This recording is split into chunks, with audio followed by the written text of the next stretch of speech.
जय हिंद दोस्तों, स्वागत है आप सभी का क्रेजी जीके ट्रिक चैनल पर। 25 फरवरी 2023 का सबसे पहला इंपॉर्टेंट करंट अफेयर्स आइए देखते हैं। तो पहला प्रश्न आप सभी के सामने रहा, विश्व बैंक के अध्यक्ष बनने के लिए अमेरिकी राष्ट्रपति बाइडेन के द्वारा किसे नॉमिनेट किया गया है, किसे नामित किया गया है? तो इसका सही उत्तर है अजय बंगा। क्या नाम है इनका? अजय बंगा। इन्हें नॉमिनेट किया गया है विश्व बैंक के अध्यक्ष के रूप में। दोस्तों, अभी हाल ही में डेविड मलपास ने इस्तीफा दे दिया है, उन्होंने अपने पद से रिजाइन कर दिया है। इस वजह से अब उनका स्थान कौन लेंगे? ये हैं बंगा जी। दोस्तों, इनके पास मास्टर कार्ड और American red cross, craft foods और डव इंक के बोर्डों में विभिन्न भूमिकाओं को संभालने का काफी ज्यादा अनुभव है। 30 से अधिक वर्षों का इनके पास अनुभव है। अभी हाल ही में विश्व बैंक के अध्यक्ष, जैसा कि मैंने आपको बताया है, वो है डेविड मलपास। इनके द्वारा इस्तीफे की घोषणा की गई, इसलिए नए अध्यक्ष के लिए नामांकन किया जा रहा है और इन्हें नॉमिनेट किया गया है। दोस्तों, यहाँ पे बात आ रही वर्ल्ड बैंक की, तो वर्ल्ड बैंक से रिलेटेड सारी इंपॉर्टेंट डिटेल्स को हम समझेंगे। वर्ल्ड बैंक का हेडक्वार्टर वॉशिंगटन डीसी, संयुक्त राज्य अमेरिका में है। इसकी स्थापना कब हुई है? जुलाई 1944 को ब्रेटन वुड्स, न्यू हैम्पशायर, संयुक्त राज्य अमेरिका में। दोस्तों, इसके संस्थापक कौन कौन थे ये भी पूछा जा सकता है। तो ये है जॉन मेनार्ड किन्स और दूसरे हैं हैरी डेक्स्टर वाइट। देखिए, अध्यक्ष डेविड मलपास थे, इन्होंने अपने इस्तीफे का ऐलान कर दिया है, अभी अध्यक्ष नहीं है। कुछ इंपॉर्टेंट रिपोर्ट्स वर्ल्ड बैंक के द्वारा जारी की जाती है जो एग्जाम की दृष्टि से बहुत ज्यादा इंपॉर्टेंट है। सबसे पहला ease of doing business report, human capital index और वर्ल्ड डेवलपमेंट रिपोर्ट। ये सारी रिपोर्ट वर्ल्ड बैंक, विश्व बैंक के द्वारा जारी की जाती है। ये भी एग्जाम में क्वेश्चन पूछ लिया जाता है। इवन यूपीएससी में कई बार ऐसे क्वेश्चन पूछे गए हैं कि ये जो रिपोर्ट है किसके द्वारा, किस संस्था के द्वारा जारी की जाती है। दोस्तों, आप सभी देख रहे हैं 25 फरवरी 2023 के इंपॉर्टेंट डेली करंट अफेयर्स, और मैं हूं आप सभी का राजा गुप्ता, आपको डेली करंट अफेयर्स पढ़ाता हूं। दोस्तों, आपको डेली करंट अफेयर्स हिंदी और इंग्लिश दोनों माध्यम में मैं प्रदान करता हूं।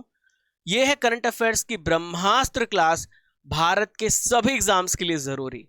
454 दिन हो गए लगभग आपको पढ़ाते हुए, हर दिन बिना रुके निरंतर आपको क्लास दी जा रही है।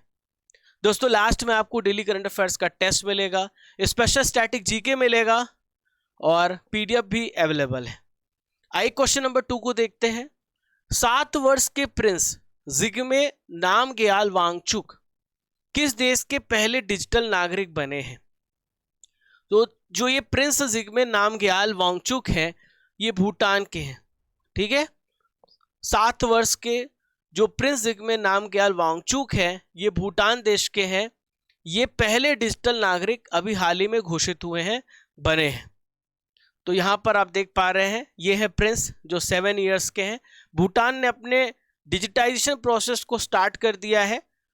तो फ्रेंड्स, भूटान के royal highness the Gyalsey prince Jigme Namgyel Wangchuck Bhutan national digital identity, जिसे हम बोलते हैं भूटान एनडीआई, मोबाइल वॉलेट के साथ जुड़कर देश के पहले डिजिटल नागरिक ये बन गए हैं। ठीक है, जिग्मे नामग्याल वांगचुक की उम्र कितनी है? 7 ईयर है। दोस्तों, भूटान एनडीआई में क्या होगा? तो इसमें नागरिक यानी जो सिटीजन्स हैं उनकी व्यक्तिगत जानकारी इसमें स्टोर की जाएगी, जो बहुत ही प्राइवेट रखी जाएगी, गोपनीय रखी जाएगी, और सुरक्षा सुनिश्चित करने के लिए एक सुरक्षित तकनीक का उपयोग किया जाएगा भूटान एनडीआई में। दोस्तों, यहाँ पे बात आ रही है भूटान की, तो भूटान की लोकेशन को देखते हैं। भूटान कहाँ पर है? भूटान किन किन राज्यों के साथ सीमा बनाता है? भारत राज्यों के साथ। तो पहले भूटान की लोकेशन देखिए, ये भूटान है। भूटान की कैपिटल थिम्पू है। इधर आप देखिए नेपाल है, ये बांग्लादेश है, ये भारत के पड़ोसी देश है, म्यांमार है, चाइना है, जो भारत के साथ सीमा बनाते हैं। अब भूटान के साथ कौन कौन से राज्य सीमा बनाते हैं, इसे भी यहां पर हम समझते हैं। तो देखिए, सबसे पहले देखिए आप, भूटान के साथ जो सीमा बनाता है वो है सिक्किम। ठीक है, दूसरा राज्य है अरुणाचल प्रदेश, तीसरा राज्य है पश्चिम बंगाल और चौथा राज्य है असम। यानी 4 राज्यों के साथ भूटान की सीमा स्पर्श करती है। Is that clear? भारत के 4 राज्य हैं जो भूटान के साथ सीमा बनाते हैं। भूटान की इंटरनेशनल बाउंड्री तिब्बत यानी चाइना से भी छूती है और भारत से भी स्पर्श करती है। भूटान की कैपिटल क्या है? थिम्पू है। और यहाँ के जो राजा हैं इनका क्या नाम है? तो इनका नाम है जिग्मे खेसर नामग्याल वांगचुक। यहाँ पे जो करेंसी इस्तेमाल की जाती है वो है भूटानी नगर ट्रम, भारतीय रुपया। राष्ट्रभाषा है जोंगखा। क्या है? जोंगखा। दोस्तों जो भूटान है इसे स्थानीय रूप से थंडर ड्रैगन की भूमि कहा जाता है और डूक यूल भी कहा जाता है। ड्रूक यूल भी कहा जाता है, ठीक है। और यह एक लैंडलॉक कंट्री है, यानी स्थल रुद्ध देश है। इसकी सीमा किसी भी अंतरराष्ट्रीय जली सीमा के साथ स्पर्श नहीं करती, कोई जली सीमा नहीं है, यह एक लैंडलॉक कंट्री है। अगला प्रश्न आप सभी के सामने रहा। उत्तर प्रदेश सरकार ने फाइनेंशियल ईयर 23-24 के लिए बजट पेश किया है, बजट की राशि कितनी है? तो फ्रेंड्स इसका राइट आंसर है 6.90 लाख करोड़ रुपए। तो उत्तर प्रदेश सरकार की जो बजट की राशि कितनी है? 6.90 लाख करोड़ रुपीस अभी बजट में पेश किए गए हैं। बजट के यहां पर वित्त मंत्री दिख रहे हैं, इनका क्या नाम है? सुरेश खन्ना नाम है। इन्होंने लगातार 7वीं बार बजट को पेश किया है। कुछ इंपॉर्टेंट बजट की प्रमुख बातें जो आपको जानना चाहिए। सबसे पहले बात करेंगे 2 नए लिंक एक्सप्रेसवे की। यहां पर 2 लिंक एक्सप्रेसवे हैं। पहला है झांसी लिंक एक्सप्रेसवे और दूसरा है चित्रकूट लिंक एक्सप्रेसवे। इसके लिए 235 करोड़ रुपए आवंटित किए गए हैं। दूसरा है समान वर्ग की बालिकाओं के लिए मुख्यमंत्री सामूहिक विवाह योजना। इसमें 600 करोड़ रुपए आवंटित किए गए हैं। ओबीसी कन्याओं के लिए 150 करोड़ रुपए आवंटित किए गए हैं। ग्रामीण महिलाओं को सशक्त करने के लिए सेल्फ हेल्पिंग ग्रुप के लिए 83 करोड़ रुपए का प्रस्ताव रखा गया है। जो निराश्रित विधवा बहनें हैं, जो डेस्टिट्यूट विडोज हैं, उनको सहायता प्रदान की जाएगी।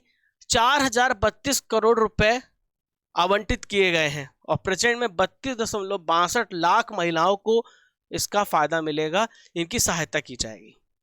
दोस्तों उत्तर प्रदेश की बात आई है तो उत्तर प्रदेश की सीमा कितने राज्यों को स्पर्श करती है? तो 8 राज्यों को स्पर्श करती है। राजस्थान पहला, दूसरा हरियाणा, तीसरा यहां पर देखिए हिमाचल प्रदेश, चौथा है उत्तराखंड, पांचवा है एमपी, छठवां छत्तीसगढ़, ठीक है, सातवां यहां पर देखिए बिहार और 8वां है झारखंड। 8 राज्यों के साथ इसकी सीमा बनती है और एक केंद्र शासित प्रदेश है जो है दिल्ली।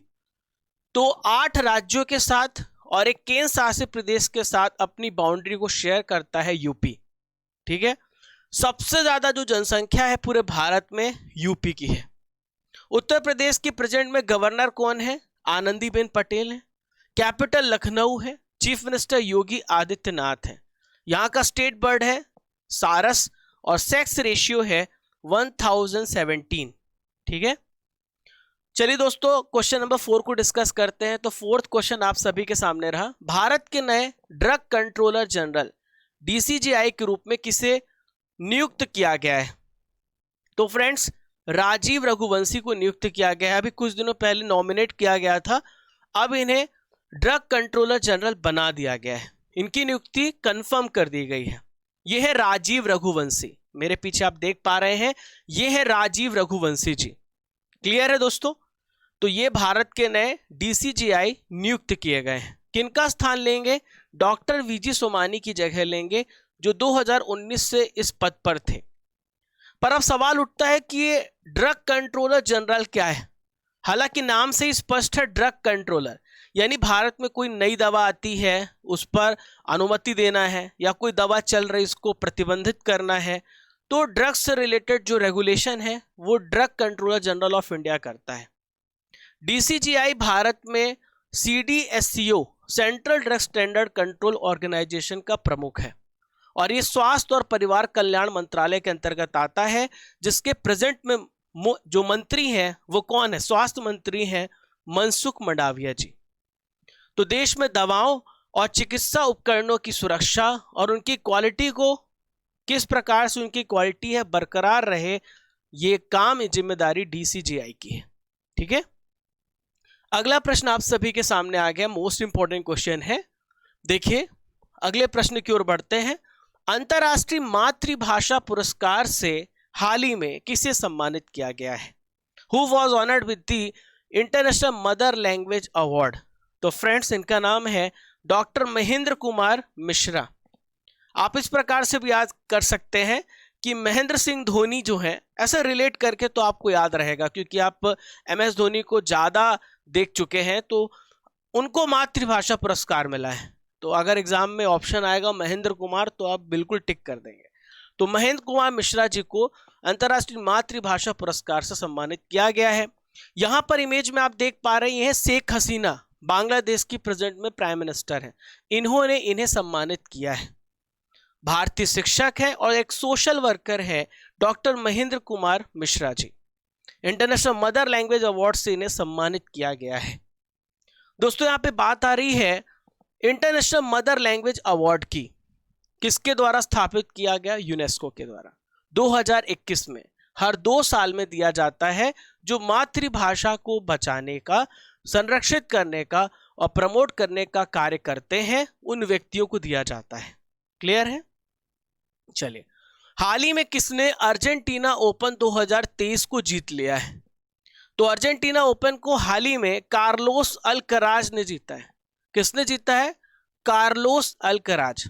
स्पेन के खिलाड़ी हैं कार्लोस अल्कराज। यहां पर आप देख पा रहे हैं कार्लोस अल्कराज को। तो ये स्पेन के प्लेयर हैं। ब्रिटिश खिलाड़ी कैमरून नॉरी को हरा करके इन्होंने अपना 7वां ATP टूर खिताब जीत लिया है। दोस्तों, राफेल नडाल का भी संबंध स्पेन से है। 2015 में राफेल नडाल के बाद अर्जेंटीना ओपन टेनिस खिताब जीतने वाले ये स्पेन खिलाड़ी बने हैं। दोस्तों, कार्लोस अल्कराज ने 2022 में एक और चैंपियनशिप जीती थी, एक और स्लैम जीता था, वो है US ओपन का खिताब जीता था। ठीक है, और वर्तमान में अल्कराज की रैंकिंग 2 नंबर पे है। दोस्तों, परीक्षा संजीवनी टेनिस से रिलेटेड करंट अफेयर्स। अभी ऑस्ट्रेलियन ओपन खत्म हुआ, जो हर साल जनवरी महीने में आयोजित किया जाता है। तो ऑस्ट्रेलियन ओपन में जो विनर बनी है बेलारूस की आर्याना सबलेंका बनी है, जिन्होंने कजाकिस्तान की एलिना रायबकीना को हरा करके महिला एकल खिताब जीत लिया है। इसके अलावा लुइसा स्टेफनी और राफेल मटोस की जो ब्राजीलियाई जोड़ी है, इसने मिश्रित युगल का खिताब जीता है। यूकी भावरी और साकेत माइनेनी ने बैंकॉक ओपन टेनिस खिताब जीता है। अभी हाल ही में सानिया मिर्जा ने अपना संन्यास की घोषणा कर दी है। पुणे में महाराष्ट्र ओपन टेनिस टूर्नामेंट आयोजित हुआ था। नीदरलैंड के टेलोन ग्रीक्सपूर, इन्होंने इस खिताब को अपने नाम किया था। ठीक है, चलिए आगे बढ़ते हैं, नेक्स्ट क्वेश्चन की ओर बढ़ते हैं। चलिए, राष्ट्रपति द्रौपदी मुर्मू 2019, 20 और 21 के कितने कलाकारों को संगीत नाटक अकादमी पुरस्कार से इन्होंने सम्मानित किया है? तो 128 लोगों को, कितने? 128 व्यक्तियों को 2019, 2020 और 2021 के लिए 128 व्यक्तियों को संगीत नाटक अकादमी पुरस्कार से सम्मानित किया गया। ठीक है दोस्तों, राष्ट्रपति द्रौपदी मुर्मू जी ने यह अवार्ड घोषित किया है। इसमें कला के क्षेत्र में 8 व्यक्तियों को संगीत नाटक अकादमी की फेलोशिप दी गई है, जबकि संगीत, नृत्य, रंगमंच, पारंपरिक और लोक क्षेत्र के 128 कलाकारों को संगीत नाटक अकादमी पुरस्कार से सम्मानित किया गया। दोस्तों, यहाँ पे बात आ रही है संगीत नाटक अकादमी की, तो किस क्षेत्र में दिया जाता है? तो प्रदर्शन कला के लिए भारत सरकार के द्वारा ये राष्ट्रीय स्तर का अकादमी पुरस्कार है। 1952 में किसके द्वारा? शिक्षा मंत्रालय के द्वारा स्थापित किया गया। प्रेजेंट में भारत के शिक्षा मंत्री हैं धर्मेंद्र प्रधान जी। इसका हेडक्वार्टर कहां पर है? न्यू दिल्ली में है, और इसके अभी प्रेजेंट में अध्यक्ष हैं Sandhya Purecha. Churchgate railway station का नाम किसके नाम पर रखा गया है? तो चर्च गेट रेलवे स्टेशन का नाम बदला गया और ये CD देशमुख जी के नाम पर रखा गया है। किनके नाम पर? CD देशमुख। इमेज में आप देख पा रहे हैं CD देशमुख को। दोस्तों, CD देशमुख का पूरा नाम है चिंतामनराव देशमुख स्टेशन। ठीक है, तो इनका पूरा नाम है चिंतामनराव देशमुख अब इसका नाम बदलकर चिंतामणराव देशमुख स्टेशन किया गया है। महाराष्ट्र के चीफ मिनिस्टर है एकनाथ शिंदे, इन्होंने मुंबई में चर्च गेट रेलवे स्टेशन का नाम बदला है। और आरबीआई के जो सबसे पहले गवर्नर है, इनका नाम है सीडी देशमुख, इनके नाम पर रखने का प्रस्ताव पास कर दिया है। दोस्तों यहाँ पे सीडी देशमुख के बारे में इंपॉर्टेंट जानकारी मैं आपको प्रदान करता हूँ। 1896 में इनका जन्म हुआ। महाराष्ट्र के रायगढ़ जिले में एक मराठी परिवार में इनका जन्म हुआ है। दोस्तों इंग्लैंड में इन्होंने पढ़ाई की और सिविल सर्विसेज पास किया और ब्रिटिश राज में 1943 में आरबीआई के पहले भारतीय गवर्नर बने। 1950 से 56 तक केंद्रीय वित्त मंत्री के रूप में भी इन्होंने कार्य किया है। क्वेश्चन नंबर 9 आप सभी के सामने, अखिल भारतीय ताइक्वांडो चैंपियनशिप का उद्घाटन हाल ही में कहां पर किया गया? ठीक है, तो अखिल भारतीय ताइक्वांडो चैंपियनशिप का उद्घाटन न्यू दिल्ली में किया गया। कहां पर? न्यू दिल्ली में। तो ये जो ताइक्वांडो चैंपियनशिप है कैसे क्यों किया गया इसको भी हम समझते हैं। तो देखिए भारत के प्रेजेंट में स्पोर्ट्स मिनिस्टर कौन है? तो यह अनुराग सिंह ठाकुर। इन्होंने 24 फरवरी को न्यू दिल्ली में 3 दिवसीय अखिल भारतीय ताइक्वांडो चैंपियनशिप का उद्घाटन किया है। ठीक है, ठीक है। तो दोस्तों चैंपियनशिप का जो आयोजन है कोरिया भारत राजनयिक संबंधों के 50 साल पूरे होने के मौके पर किया जा रहा है। ताइक्वांडो कैसा गेम है? तो ताइक्वांडो जो है मार्शल आर्ट का एक कोरियाई फॉर्मेट है, कोरियाई रूप है। ताइक्वांडो में सिर की ऊंचाई वाली किक, स्पिनिंग जंप किक और फास्ट किकिंग टेक्निक का इस्तेमाल किया जाता है। आज का आखिरी प्रश्न आप सभी के सामने रहा, केंद्रीय उत्पाद शुल्क दिवस कब मनाया जाता है? When is central excise day celebrated?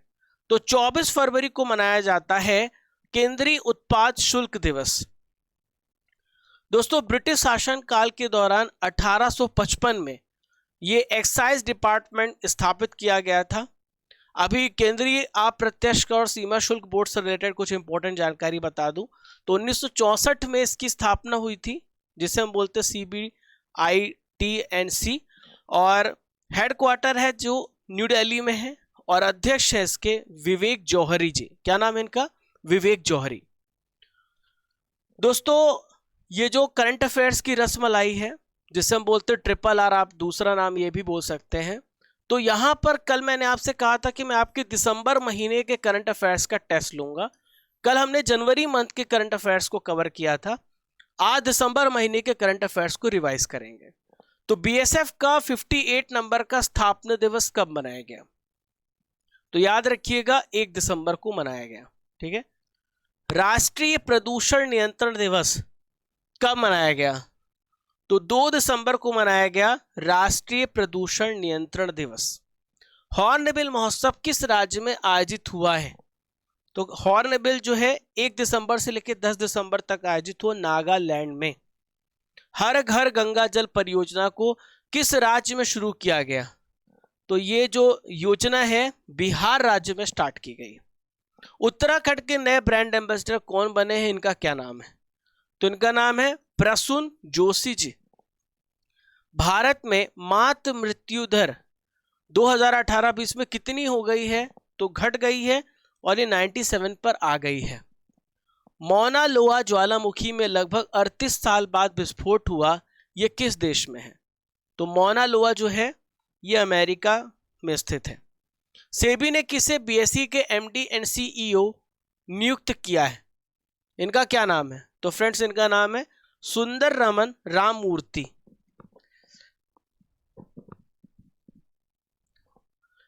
AC चल रही पता नहीं फिर भी पसीना आ रहा है। पिछले 8 वर्षों में भारत के दुग्ध उत्पादन में कितनी वृद्धि दर्ज की गई है? इसका राइट आंसर है 83 मिलियन टन। इसरो के द्वारा PSLV C-54 मिशन में कितने सैटेलाइट अंतरिक्ष में भेजे गए? तो इसका राइट आंसर है 9।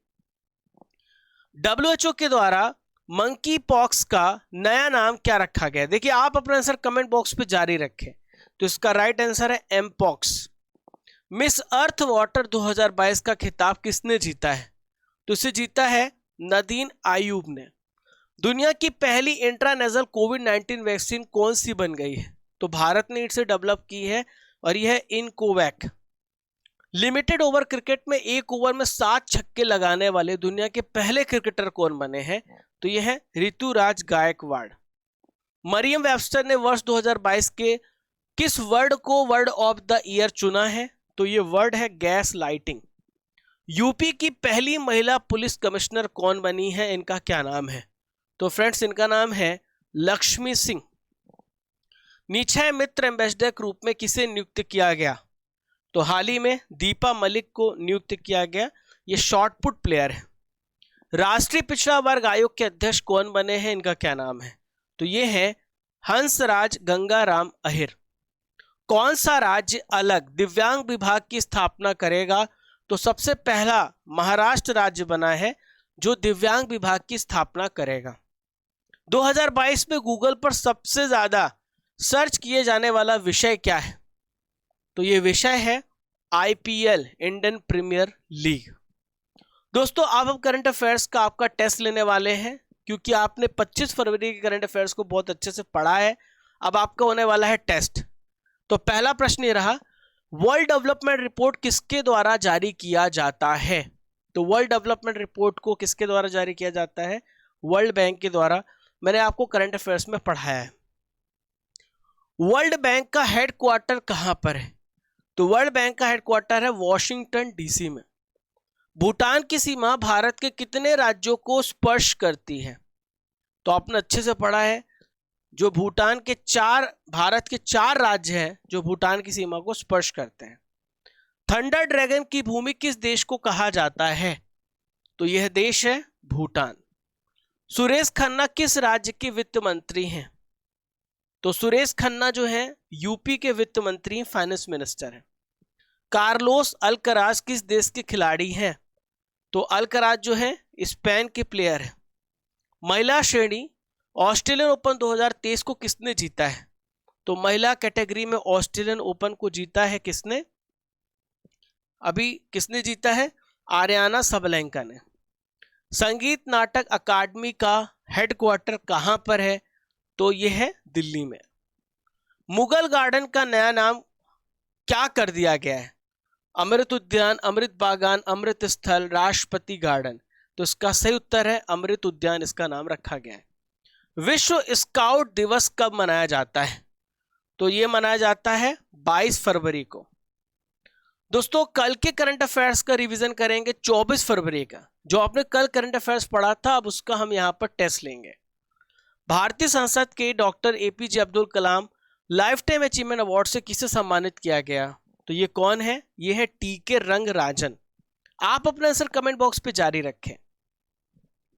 नेक्स्ट क्वेश्चन ये रहा, Modi shaping a global order, Modi shaping a global order in flux, इस पुस्तक का विमोचन किसने किया है?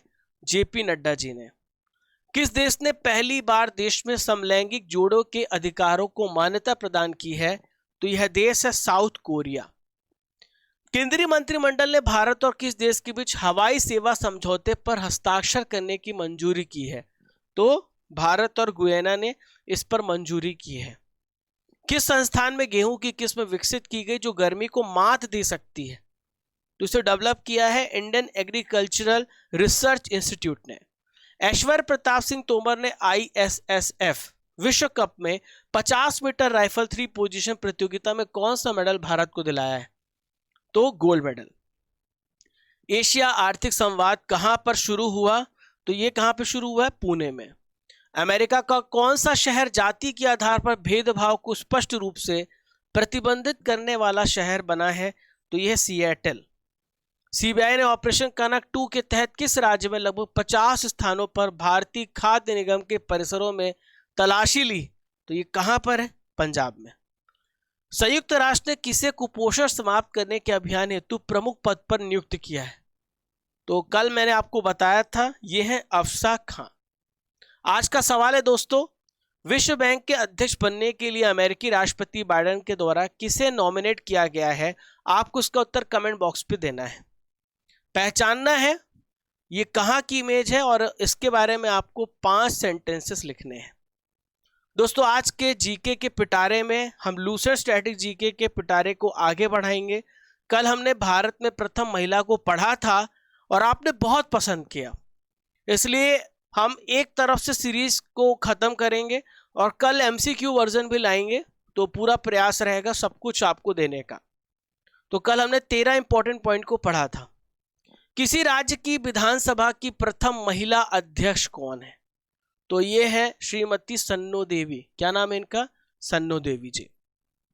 अगला प्रश्न है, यदि आपसे पूछा जाए कि प्रथम महिला कांग्रेस अध्यक्ष कौन थी, तो यह है डॉक्टर एनी बेसेंट। क्या नाम है? Doctor Annie Besant.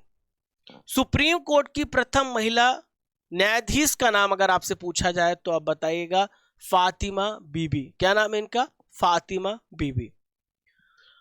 उच्च न्यायालय की प्रथम महिला मुख्य न्यायाधीश, तो हाई कोर्ट की पहली मुख्य न्यायाधीश है लीला सेठ, हिमाचल प्रदेश से। देश की प्रथम महिला सत्र न्यायाधीश सेशन जज रही हैं, यह है अन्ना चांडी, केरल राज्य से। अशोक चक्र पाने वाली प्रथम महिला, इनका क्या नाम है? निर्जा भनोट नाम है। संयुक्त राष्ट्र की प्रथम महिला भारतीय राजदूत, तो इनका नाम है विजय लक्ष्मी पंडित। फ्रेंड्स, इसी प्रकार से हम इंपॉर्टेंट आपको पिटारा देते रहेंगे और आपका सारा सेक्शन धीरे धीरे खत्म हो जाएगा। ठीक है। पहचानो कौन सीरीज में सागर कुमार और रिया गुप्ता ने कल की इमेज को बताया था, जो कि यूपी की लोकेशन है, उत्तर प्रदेश के मैप थी, और आप स्क्रीनशॉट लेकर के पढ़ भी सकते हैं। दोस्तों यहाँ पे काम की बात जो है आखिरी में वो मैं बता दूं। Thank you Raja sir, please थोड़ी सी स्ट्रेटजी कैसे मेंटेन करें सही डायरेक्शन में, इसके रिगार्डिंग कुछ टिप्स देते रहें। तो देखिए यहाँ पर स्ट्रेटजी की बात करें तो जब सुबह उठें तो प्रयास करें कि सुबह उठे तो आप योगा और प्राणायाम और एक्सरसाइज, कुछ एक्टिविटी जरूर करें, इससे आपका माइंड बहुत एक्टिव रहेगा। रनिंग करें, साइकिलिंग करें, और जो भी करें, किसी भी तरह की कोई भी एक्टिविटी करें, आधे घंटे 1 घंटे कर सकते हैं, सुबह या फिर शाम। उसके बाद सुबह ही उठ करके अपने टारगेट्स लिखें, और टारगेट्स में ये लिखें कि आप अपने पूरे दिन को मेंटेन करें कि मुझे मैथ्स में इतना टाइम देना है, मुझे मैथ्स में 1.5 आवर देना है, इंग्लिश में मुझे हाफ एन आवर देना है, 1 घंटे देना है, जो आपके कमज़ोर। रीजनिंग में कम समय देना होता है, जीएस में मुझे 1.5 आवर देने हैं। तो इस प्रकार से जो वनडे एग्ज़ाम प्रिपेयर कर रहे हैं उनके लिए है, और जो स्टेट लेवल के एग्ज़ाम तैयारी कर रहे हैं तो वो हर एक जीएस के पार्ट को डिवाइड करें। तो 5 से 6 घंटे डेली पढ़ना है, इससे ज़्यादा नहीं पढ़ना है, लेकिन कंटिन्यूस पढ़ना है, किसी दिन गैप भी कर सकते हैं। दोस्तों यहाँ पर संजू काशी का एक फीडबैक है कि सर मैंने 22 फरवरी को एमपी एक्साइज कांस्टेबल दिया था, और जिसमें करंट अफेयर से बहुत सारे प्रश्न आए हैं, और मुकुल शर्मा भी बताते हैं कि उनका सीआरपीएफ का पेपर था और उसमें डेली करंट अफेयर से बहुत सारे क्वेश्चन आए, तो वो फीडबैक भी मैं आपको यहाँ पर दे रहा हूँ। चलिए दोस्तों, 24 फरवरी के जो रिजल्ट है डेली करंट अफेयर्स क्विज का, तो जीतन टूडू, कुमार मुकेश, दीपांश थापक, अमित सिंह राजपूत और काजल यादव ने यहाँ पे टॉप किया है। ये सारे टेस्ट हमारे डेली करंट अफेयर्स के क्रेजी जीके ट्रिक एप्लीकेशन पर होते हैं, free of cost daily current affair का टेस्ट है, और यहीं पे आपको पीडीएफ भी मिलती है डेली करंट अफेयर्स की। शाम को 6 बजे आपको पीडीएफ दे दी जाती है टेलीग्राम में भी, और हमारे एप्लीकेशन में भी सुबह 9 बजे आपको टेस्ट प्रोवाइड किया जाता है। ये सेक्शन है, ब्लू पट्टी पे टिक करें, वीडियो पीडीएफ को सब कुछ आपको एक जगह मिल जाएगा, और आप यहाँ पर हर एक दिन का पीडीएफ प्राप्त कर सकते हैं। दोस्तों टेलीग्राम पे भी ज्वाइन हो जाइएगा, ये हमारा टेलीग्राम हैंडल है। ठीक है, तो दोस्तों अब चलने का समय हो गया, इजाज़त दीजिए। कल फिर मिलूंगा सुबह 6 बजे इसी जोश इसी ऊर्जा के साथ। तब तक के लिए जय हिंद, जय भारत, खुश रहिए, मुस्कुराते रहिए। जब तक तोड़ेंगे नहीं तब तक छोड़ेंगे नहीं। सब्सक्राइब कर लीजिएगा चैनल को और शेयर कर दीजिएगा। ये फैमिली आपकी है, मेरी और आपकी दोनों की जिम्मेदारी है इस फैमिली को और भी बड़ा बनाते रहना। तो दोस्तों चलते हैं।